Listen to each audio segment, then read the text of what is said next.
Persisterà per tutto il weekend il livello di allerta rosso riguardante le misure per il contenimento dell'inquinamento atmosferico. La pioggia non ha perciò mitigato la situazione che oramai conta 21 giorni di sforamento delle sostanze inquinanti sui 35 a disposizione nel 2018. L'ARPAV conferma l'allerta rossa almeno fino al prossimo controllo della situazione lunedì 5. A livello comunale sono state prese le seguenti restrizioni, valevoli tutti i giorni dalle 8:30 alle 18. È vietata la circolazione di veicoli alimentati a benzina Euro 0, Euro 1 e veicoli alimentati a diesel, gasolio, Euro 0, Euro 1, Euro 2 ed Euro 3, motoveicoli e ciclomotori a due tempi immatricolati prima del 1 gennaio del 2000 e non omologati ai sensi della direttiva 97/24 CE.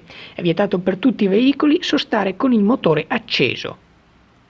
Inoltre vige il divieto di accensione di impianti a biomassa, legna, cippato pellet con prestazione emissiva inferiore alla classe 3 stelle secondo la classificazione ambientale dei gestori di calore approvata con delibera dalla Giunta regionale del Veneto numero 1908 del 29/11/2016. Tale divieto non si applica se non è presente e funzionante nell'unità abitativa un altro tipo di impianto autonomo o centralizzato alimentato a metano, GPL o gasolio. Sospensione dell'attività di combustione all'aperto dei materiali vegetali, agricoli e forestali.